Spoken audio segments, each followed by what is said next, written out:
मीनू और राजू महाराष्ट्र के एक गांव में रहते थे। बचपन में ही उनके अम्मी अब्बू की मौत हो गई थी, इसलिए उनकी दादी ने उन्हें पाला था। गरीबी के कारण उनके घर में गैस सिलेंडर नहीं था। तीनों सुबह सुबह जंगल में लकड़ियाँ चुनने जाते थे। मीनू, तूने अभी तक कितनी लकड़ियाँ चुनी है? मैंने 15 लकड़ियाँ बीनी है बुद्धू, और तूने अभी तक सिर्फ 10 लकड़ियाँ बीनी है। दादी ये झूठ बोल रही है। इसने सिर्फ 10 लकड़ियाँ ही चुनी थी और फिर मेरी 5 लकड़ियाँ चुरा ली। तुम दोनों लड़ना बंद करो। तुम आपस में मुकाबला क्यों करते हो? अपना अपना काम करो और उसी में खुश रहो। एक दिन सब राजू, मीनू और उनकी दादी लकड़ियाँ बिन रहे थे। उन्हें किसी के कराहने की आवाज सुनाई दी। ये आवाज तो तालाब की तरफ से आ रही है। चलो चल कर देखते हैं। कहीं कोई खतरनाक जानवर हुआ तो? बेटा, जरूरतमंदों की मदद करनी चाहिए। हमें कम से कम एक बार तो देखकर आना ही चाहिए कि कौन कराह रहा है। तीनों तालाब के किनारे पहुँचे। उन्होंने झाड़ियों में से छिप कर देखा कि एक शैतान तालाब किनारे लेटा हुआ है और कराह रहा है। ये तो कोई डरावना शैतान लगता है। क्या हमें इसके नजदीक जाना चाहिए? तुम दोनों यहीं रुको, पहले मैं देख कर आती हूँ। दादी शैतान के पास गई तो उन्होंने देखा कि शैतान कई जगह से घायल है। ऐसा लग रहा था जैसे शैतान को पत्थर मारे गए हों। कौन हो और यहाँ क्या कर रहे हो? अम्मा, मैं दरिया किनारे के एक टापू से यहाँ आया हूँ। तो तुम यहाँ तक कैसे पहुँचे? मैं मांस नहीं खाता, इसीलिए मेरी कौम के लोगों ने मुझे टापू से निकाल दिया। जब मैं महाराष्ट्र पहुँचा तो लोग मेरी शक्ल सूरत देखकर डर गए और उन्होंने मुझे पत्थर मारे। मैं भागता भागता यहाँ तक पहुँचा हूँ। राजू और मीनू, झाड़ियों से निकल आओ, ये बुरा शैतान नहीं है।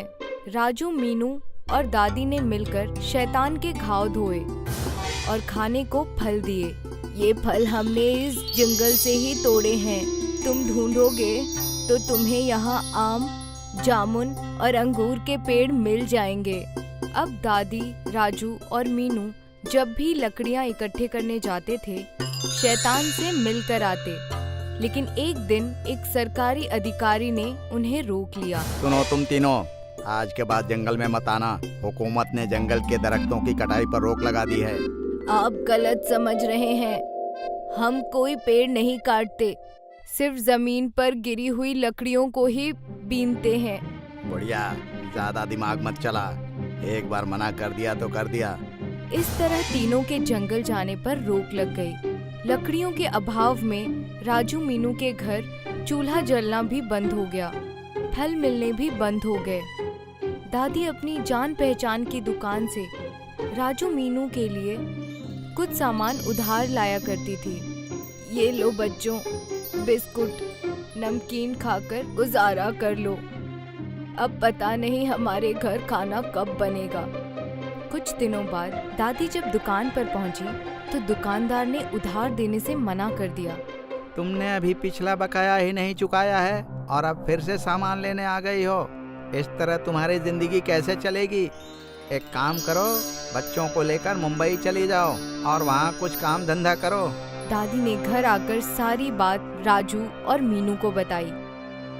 बच्चों, क्या तुम मुंबई चलोगे? हाँ दादी, मुंबई चलते हैं। मैं मुंबई देखने के लिए बहुत एक्साइटेड हूँ। मगर दादी, धंधा शुरू करने के लिए पैसे कहाँ से आएंगे? तुम्हारे दादा की अंतिम निशानी ये मंगलसूत्र मेरे पास रह गया है। इसे गिरवी रखकर कुछ पैसे तो मिल ही जाएंगे। राजू, मीनू और दादी मुंबई चले गए, लेकिन उन्हें समझ नहीं आ रहा था कि किस चीज की रेहड़ी लगाएं। दादी, मुंबई का वड़ा पाव मशहूर है। वड़ा पाव की दुकान लगाते हैं। नहीं, वड़ा पाव तो हर जगह बिक रहा है। पूरी आलू की रेहड़ी लगाते हैं। नहीं, समोसा और ब्रेड पकौड़ा। नहीं, चाउमीन और डोसा। चाउमीन की रेहड़ी लगाएंगे क्योंकि चाउमीन के ठेले यहाँ कम हैं। उधर शैतान जंगल में परेशान हो रहा था। वो जंगल में राजू, मीनू और दादी का इंतजार कर रहा था। समझ नहीं आ रहा कि ये राजू, मीनू और दादी अब मुझसे मिलने क्यों नहीं आ रहे हैं। कहीं वो मुझसे डर तो नहीं गए, या फिर कहीं वे मुझसे नाराज तो नहीं है।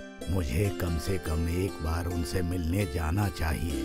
एक दिन शैतान ने जंगल से बाहर निकलने की कोशिश की, लेकिन सरकारी अधिकारी की नजर उस पर पड़ गई। वो बंदूक लेकर राक्षस के पीछे दौड़ा। शैतान तालाब में घुस गया और उसने पानी में सांस रोककर अपनी जान बचाई। अधिकारी जब चला गया तो शैतान बाहर आया। चाहे कुछ भी हो जाए, मुझे राजू, मीनू और दादी से मिलना होगा। कहीं तीनों किसी मुसीबत में तो नहीं है।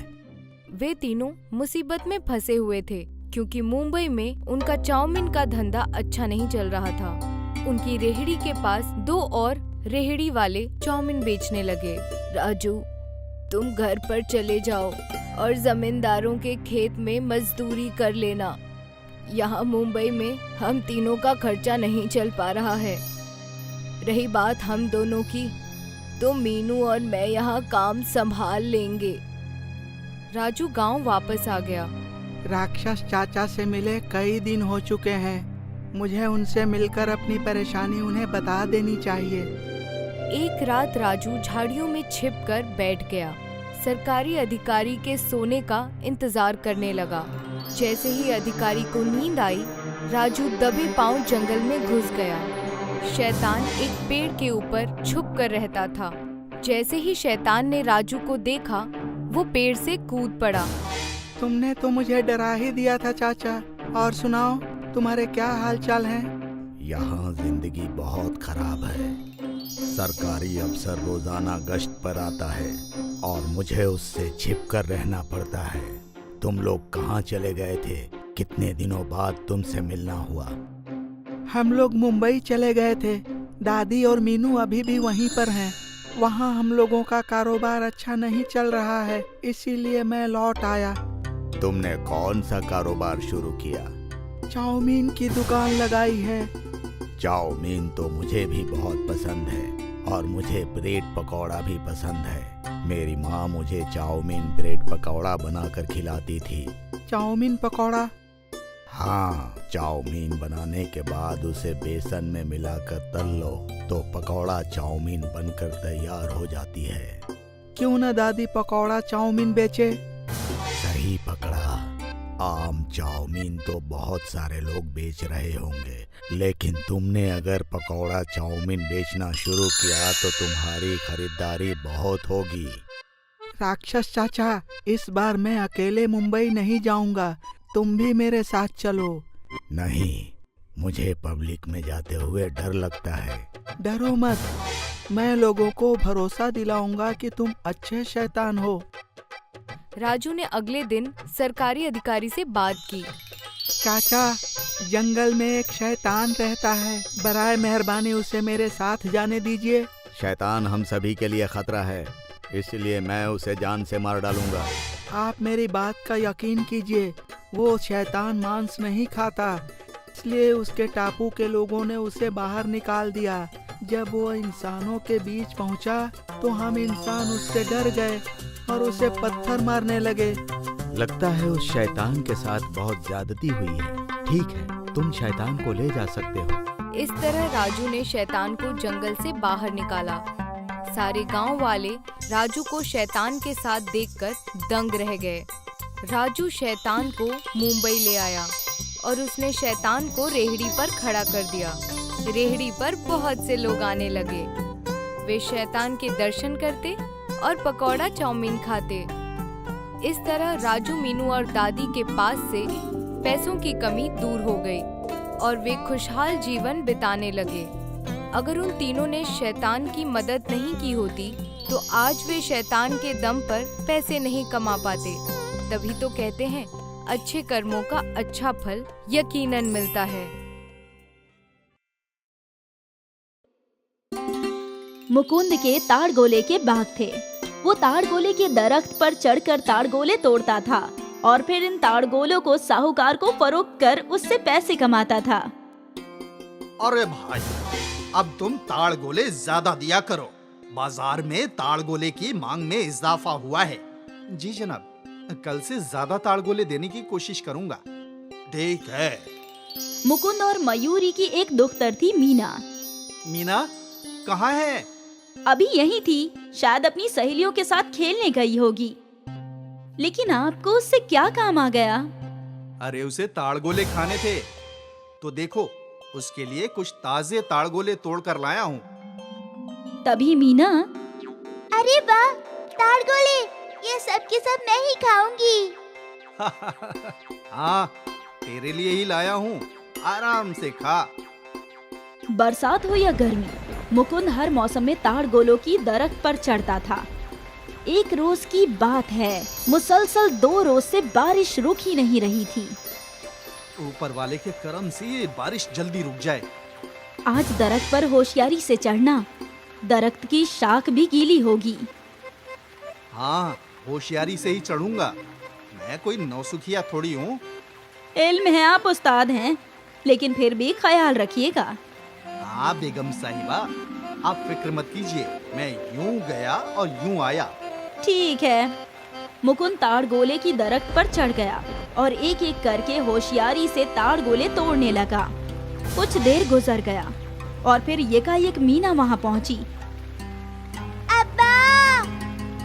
मीना की आवाज सुनकर मुकुंद का तवज्जो ही नहीं रहा और वो फिसलकर सीधा दरख्त के नीचे गिर गया। अब्बा! मीना ने फौरन कुछ गांव वालों को आवाज लगाई। सब दौड़े चले आए। चाचा, अब्बा गिर गए। गांव वाले दौड़ते हुए वहां पहुंचे। मुकुंद का ऑपरेशन किया गया, लेकिन अब वो अपने पैरों पर खड़ा भी नहीं हो सकता था। अब क्या होगा? अब हमारा घर कैसे चलेगा? आप फिक्र मत कीजिए जी, कुछ न कुछ जरूर हो जाएगा। ऊपर वाले ने हमें तकलीफ दी है, तो वो ही हमें रास्ता भी दिखाएगा। लेकिन कैसे? मैं अपाहिज बन गया हूँ। इससे बेहतर कि ऊपर वाला मुझे मार ही देता। ऐसा ना कहिए, आप ही हमारी जिंदगी है।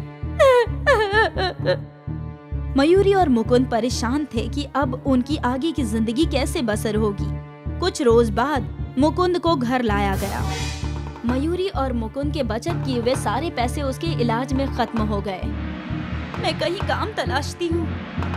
तुम बाहर और घर का काम तन्हा कैसे संभालोगी? मैं कुछ न कुछ कर लूंगी। कोई तो ऐसा काम होगा जो मैं इस हाल में भी कर सकता हूँ। नहीं नहीं, आप आराम फरमाइए। नहीं मयूरी, मैं ऐसे तुम पर बोझ नहीं बन सकता। फिर ऐसी हालत में आप क्या कर सकते हैं? कुछ तो जरूर होगा ही। अगले रोज से मयूरी ने काम तलाशना शुरू किया। वो कई दुकानों और कंपनियों में गई, लेकिन उसे कहीं मुलाजमत हासिल नहीं हुई।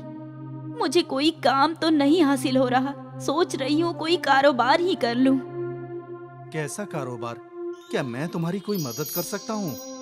आज बाजार में पकौड़ी की दुकान देखी थी, काफी हुजूम जमा था। मैं भी तो अच्छे पकौड़े बनाती हूँ, तो क्यों ना मैं भी पकौड़े फरोख्त करूँ। कर तो सकती हो, लेकिन सभी लोगों को पकोड़े उसी दुकान के पसंद हैं, तो तुम्हें कुछ नए तरीके से पकोड़े बनाना चाहिए। कैसे तरीके? जैसे चाइनीज पकोड़े हैं जो बच्चों को बेहद पसंद आते हैं, वैसा ही कुछ नया। वैसा कुछ? मीना तू बता, तुझे और क्या खाना पसंद है? मुझे तो मैगी पसंद है। मैगी पकौड़ा कैसा रहेगा? मैगी के पकोड़े भी बनते हैं क्या? हाँ, वो भी बहुत कुरकुरे। जा मीना, दौड़कर एक पैकेट मैगी लेकर आ। मीना मैगी खरीदने चली गई और कुछ देर बाद 2 मैगी के पैकेट ले आई। मीना ने मैगी को उबाला और फिर उन्हें सुखाकर उसमें कुछ मसाले मिलाकर कढ़ाई में मैगी पकौड़े तलने लगी। मीना एकटक अपनी वालिदा के हाथों को देख रही थी। जैसे ही मैगी के पकौड़े तलकर बाहर आए, मीना ने झट से एक पकौड़ा उठाया और अपने मुंह में डाल दिया। अरे अरे, गरम है। बहुत जायकेदार है अम्मी, वाह। मीना ने एक मैगी का पकौड़ा अपने वालिद को भी दिया। ये तो वाकई जायकेदार है। हाँ, मैंने कहा था ना कि बहुत जायकेदार बनते हैं। क्या ये मैगी के पकौड़े बाजार में फरोख्त होंगे? हाँ हाँ यकीनन, ये तो आग लगा देंगे। मयूरी ये सुनकर खुश थी। कुछ रोज बाद मयूरी और मुकुंद ने मिलकर बाजार में मैगी के पकौड़े का स्टॉल लगा दिया। ये क्या है आंटी? मैगी पकौड़ा। मैगी के पकौड़े? हाँ। एक प्लेट दीजिए मुझे। हाँ हाँ, लो बेटा। मयूरी ने उस लड़की को मैगी के पकौड़े दिए। वाह, कितना जायकेदार है। आज तक ऐसे पकौड़े कहीं नहीं खाए। उस लड़की को देखकर कई और लोगों ने मयूरी के मैगी पकौड़े चखे। चाची, ये तो मस्त है। मुकुंद मैगी पकौड़े तलने में मयूरी की मदद कर रहा था। वो अपाहिज था। पहले ही रोज मयूरी और मुकुंद की अच्छी खासी कमाई हो गई थी। वो लोग खुशी खुशी घर लौटे। सोचा नहीं था कि हमारी इतनी अच्छी आमदनी होगी। इस गमज़दा जिंदगी में यही एक खुशी है। अब्बा, आप फिक्र ना कीजिए, हमारे सारे गम दूर हो जाएंगे। आप भी ठीक हो जाएंगे। पूरे खानदान में उम्मीद की लहर दौड़ पड़ी। सब मिलकर और मेहनत से कोशिश करने लगे। उनका मैगी पकौड़े का कारोबार भी चल पड़ा था। खरीदारों का हुजूम लगने लगा और साथ ही उनकी आमदनी में भी इजाफा होने लगा। मैगी पकौड़े जल्द ही मशहूर हो गए। उनकी आमदनी में इतना इजाफा हुआ कि मुकुंद का अच्छे से अच्छा इलाज शुरू हो गया। इस ट्रीटमेंट से उम्मीद है मुकुंद जी आप चल पाएंगे। कुछ जरूरी सर्जरी करनी होंगी, लेकिन आपका जिस्म इस ट्रीटमेंट को अच्छे से रिस्पॉन्स दे रहा है। ये खबर भी उस खानदान के लिए अच्छी थी। 6 माह बाद आज मयूरी ने मैगी पकौड़ी की बड़ी दुकान खोल ली और इस खुशी को दोगुना मुकुंद ने किया। आज कुछ पलों के लिए ही सही, वो डगमगा कर खड़ा हुआ। ये उम्मीद की वो रोशनी है जो दिखाती है कि मुकुंद बहुत जल्द अपने पैरों पर खड़ा हो जाएगा। और ये सब इनके एक मैगी पकौड़ी की बदौलत मुमकिन हुआ। और आगे भी ये मैगी पकौड़ा धूम मचाता ही रहेगा। विजय की शादी प्रज्ञा से हुई थी और विजय की शादी संध्या से। प्रज्ञा घर की बड़ी बहू होने के सारे फर्ज अदा करती थी, लेकिन फिर भी हमेशा प्रज्ञा की बेइज्जती हुआ करती थी क्योंकि वो तालीम याफ्ता नहीं थी। मधुमती, तेरी बड़ी बहू तो बड़ा ही जायकेदार खाना बनाती है। बस खाना ही बनाती है, बाकी कुछ उसकी कुव्वत में नहीं। क्या मतलब? अब क्या बताऊं, मेरी बड़ी बहू अनपढ़। कहीं कुछ पढ़ने को दो तो इसकी नानी मर जाए। ये तो ऐसी ही है। तो उसको दफा करो। मेरी छोटी बहू से मिलो, संध्या। ये ग्रेजुएट भी है और मुलाजमत भी करती है। अच्छा है। मालती को बुरा लग रहा था कि मधुमती खुलेआम प्रज्ञा की बुराई कर रही है। एक रोज की बात है, अजय और विजय घर लौटे। वो दोनों काफी फिक्र में नजर आ रहे थे। क्या हुआ? तुम दोनों की शक्ल पे 12 क्यों बजे हुए हैं? नगर पालिका से नोटिस आई है कि हमारा घर गैर कानूनी है और जल्दी ही वो हमारा घर तोड़ने वाले हैं। हम तो सालों से यहाँ रह रहे हैं, तो ये घर गैर कानूनी कैसे होगा? मालूम नहीं अम्मा, कुछ समझ नहीं आ रहा। और बस तब से अजय और विजय के अदालत के चक्कर शुरू हो गए। कुछ माह गुजर गए। आखिर अदालत ने फैसला कर ही दिया। आप लोगों का घर गैर कानूनी है और नगर पालिका जल्दी उसे तोड़ देगी। ये सुनते ही मधुमती के कदमों तले जमीन खिसक गई। सारे घर वाले परेशान हो गए और अगले ही रोज विजय अजय के पास आया। भाईजान, मुझे कंपनी की जानिब से एक फ्लैट मुहैया हुआ है। ये तो बहुत अच्छी बात है, लेकिन फ्लैट थोड़ा छोटा है। उसमें हम सब एक साथ नहीं रह सकते, इसलिए हम सोच रहे थे कि मैं और संध्या शिफ्ट हो जाते हैं। अजय समझ गया था कि विजय अब अलग होना चाहता है। वो बगैर कुछ कहे ही हामी भर देता है और अगले ही रोज विजय और संध्या घर से चले गए। अजय ने एक घर किराए पर ले लिया और दूसरी जानिब उसे मुलाजमत से बर्खास्त कर दिया गया। अजय बहुत ही उलझन में था। आप क्यों रो रहे हैं? ये मुसीबत तो खत्म होने का नाम तक नहीं ले रही। एक के बाद एक बढ़ती ही जा रही है। मुझे मुलाजमत से बर्खास्त कर दिया गया। ये सुनकर प्रज्ञा भी हैरान हो गई, लेकिन उसने अजय को दिलासा दिया। कोई बात नहीं, आप फिक्र मत कीजिए, आपको कब्ल से भी बेहतर मुलाजमत हासिल होगी। लेकिन किराया भी तो देना पड़ेगा ना। इतने सारे खर्चे तब तक कैसे चलाऊंगा? हम दोनों मिलकर कुछ कर लेंगे। हम दोनों क्या ही कर सकते हैं? मैं खाना बना सकती हूँ, आप फरोख्त कर सकते हैं। कोई काम बड़ा या छोटा नहीं होता। अगर हम दोनों मिलकर कोशिश करें तो इन सारी मुसीबतों का हल निकाल सकते हैं। तुम वजह फरमा रही हो। प्रज्ञा ने सारी बात अपनी सास मधुमती को बताई। तुम वजह फरमा रही हो बहू, मुश्किल के वक्त हम सबको मिलकर मुकाबला करना चाहिए। लेकिन हम क्या खाने की चीज फरोख्त कर सकते हैं? बाजार में तो सब कुछ कब्ल ही फरोख्त होता है। हम कुछ न कुछ अलग तो तलाश ही लेंगे। चलिए बाजार देख कर आते हैं। प्रज्ञा अजय को अपने साथ बाजार ले गई और वो लोग हर खाने की रेडी देखने लगे। चाट, भेलपुरी, फ्रैंकी, मैगी, पराठे, सब कुछ तो कब्ल ही फरोख्त हो रहा है। क्यों ना हम इन दोनों चीजों को मिला दें? क्या मतलब? मतलब आपने मैगी फ्रैंकी तो खाई है ना, उसमें फ्रैंकी मैगी एक साथ है, वैसा ही कुछ। तो अब क्या हम मैगी पराठे फरोख्त करें?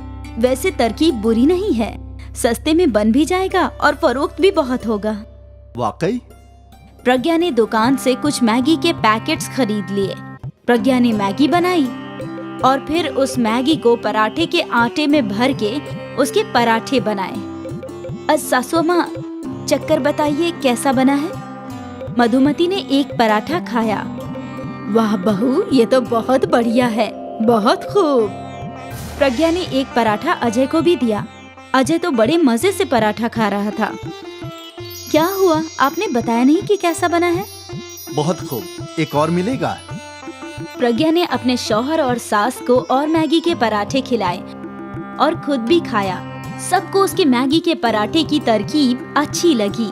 अगले ही रोज प्रज्ञा ने बाजार में मैगी पराठे का स्टॉल खोल दिया।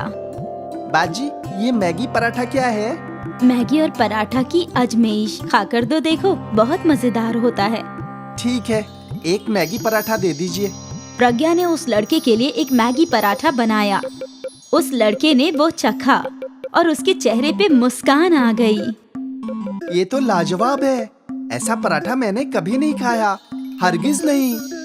उस लड़के की बात सुनकर कई और खरीदार प्रज्ञा के ठेले पर मैगी पराठा खाने आए। प्रज्ञा मैगी पराठे बनाए जा रही थी और अजय खरीदारों को देकर पैसे ले रहा था। सुबह से शाम तक दोनों थक गए और फिर अपने घर लौटे। क्या हुआ? क्या नहीं हुआ ये पूछो अम्मा। सुबह से खरीदार आते ही जा रहे थे, आते ही जा रहे थे। हम दोनों तो थक गए, लेकिन खरीदार रुकने का नाम ही नहीं ले रहे थे। आज इतने रोज बाद अजय और मधुमती की शक्ल पे खुशी आई थी। अब उन्हें एक उम्मीद नजर आ रही थी। अगले रोज प्रज्ञा के स्टॉल खोलने से कबल ही खरीदार खड़े थे। प्रज्ञा धड़ाधड़ मैगी पराठे बनाए जा रही थी और खरीदारों को देती जा रही थी। अगले कई रोज तक ये सिलसिला ऐसे ही चलता रहा। प्रज्ञा और अजय अपनी आमदनी देखकर हैरान थे। हमारी एक रोज की कमाई मेरे आधे माह के पगार जितनी है प्रज्ञा। सोचा नहीं था कभी इतना कमा पाऊंगा। अब तीनों खुश थे।